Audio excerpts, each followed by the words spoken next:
Hi, my name's John. I made a short video here for you to show you how to build acoustic panels for way less than you can buy them for.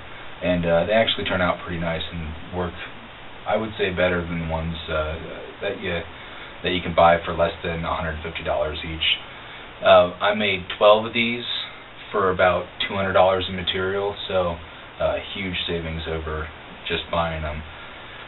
Each of my acoustic panels are 2 foot by 4 foot panels, and that's what I'm going to be showing you how to do. First of all, I got a couple of sheets to make the 12 panels that I made. I bought 2 4 foot by 8 foot sheets of 1/2 inch MDF, so you can get about 6 panels out of each 4 foot by 8 foot sheet. When you do that, don't forget that those sheets are actually not 4 foot by 8 foot. They're actually 49 inches wide. So make sure that you're adjusting accordingly for that. The MDF I cut into strips to make the frames, and I've got another part to show you how to do that. I used number 6 wood screws, 1 inch long each, with using a number 6 countersinking drill bit to make the holes for those, and wood glue along with those screws too. The insulation that I actually used to make, to do the acoustic part of this, is a Roxul, R-O-X-U-L insulation. It's 3 inches thick. It's called Safe and Sound. It has the same acoustic properties as the Owens Corning 703.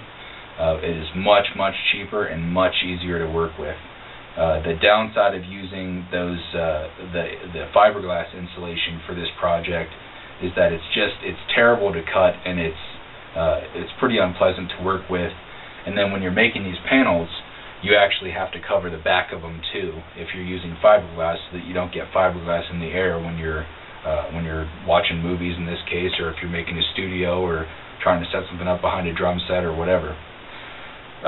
As far as fabric to cover them, you have to make sure it's acoustically transparent fabric. You can test that out by, as you're shopping around for fabric, you can hold it up, blow through it with your hand on the other side. If you can pretty easily blow through it and you feel that air moving through, it's probably acoustically transparent. The 2 fabrics that are recommended a lot are burlap, which I'm not really a big fan of because it's pretty flammable, and you're going to want to get a fire retardant spray and spray that down if you get a burlap. And if you've got hot lights on it or something, even if you have a muslin, M-U-S-L-I-N, a muslin like this, you're still going to want to get some fire retardant spray on there if there's any risk factor in there. I decided to use muslin. I actually got it from, oddly enough, a website called muslinscheap.com. If you just want like a blank black or white fabric, it's pretty easy to get, but I wanted to, and I'll show you a little bit closer, I wanted to get a fabric that had a little pattern to it because it is in a movie theater and not just like a recording studio or behind a drum set or something. So I got something with a little bit of a pattern to it. And so I went on that muslinscheap.com, and I just bought a big photography backdrop that was made out of muslin. Still a really nice thin muslin, still plenty acoustically transparent.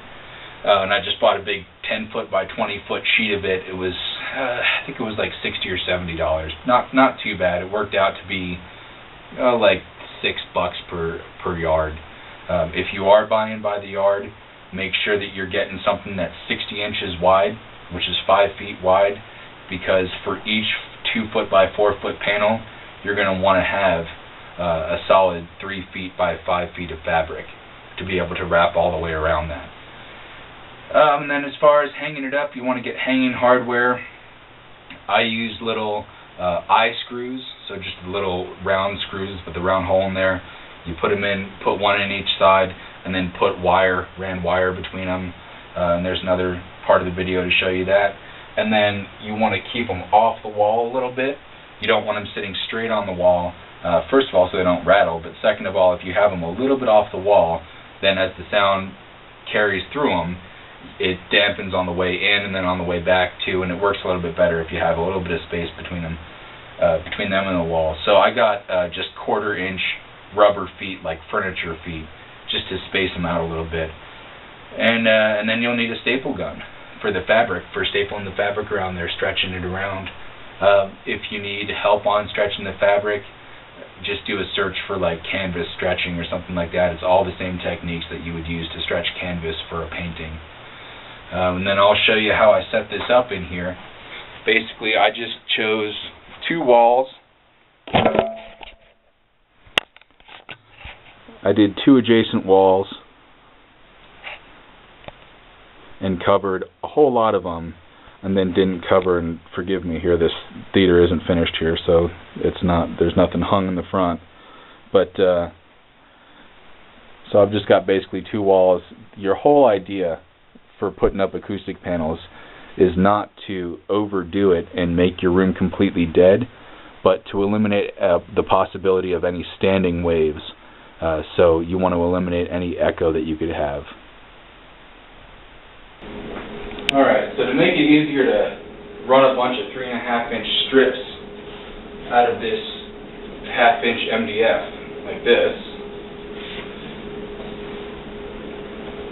I've made a jig to make my cutting a little faster, where I just basically put together some 2x4s that are lined up right so that my saw goes right along them and cuts 3.5 inches every time. That way you don't have to measure anymore, and you can just rip through it pretty fast.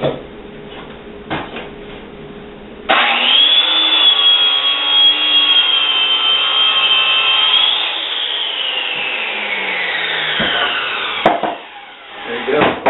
There you go. You just throw it on there for your next one, and you got 3-inch strips. I'm cutting 2 boards at a time. Alright, so I wanted to do a quick video on assembly here, and I'm just going to show you real quick what I think is kind of one of the more difficult parts, is getting that corner piece in the right spot.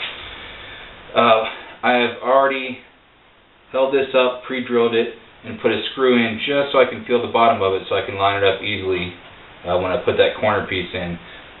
The way that I figured to do this that seems to be the easiest is get 1 screw in, and glue it, and then drill the other 3 and put those in. So I've got my 1 screw already started, waiting for me to get this glue on here. Put that piece in the corner. Finish driving the screw down. Nice and tight.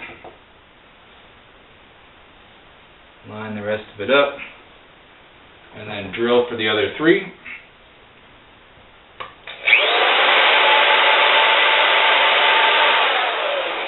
And you want to countersink just a little bit. Don't countersink that too deep, or else it's not going to be grabbing much on the top piece.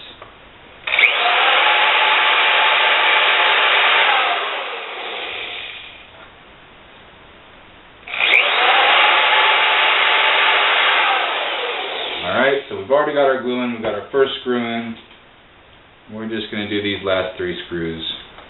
And since I've got the top screw in, I'm going to go to the other side to suck this piece in. Close up any gaps, and you should see a little bit of glue squeeze out the side.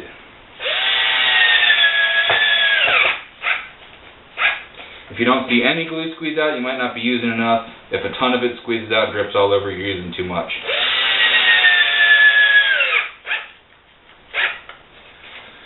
There you go. That corner piece is in. And so what I'm going to do is flip it over and do the opposite corner then next.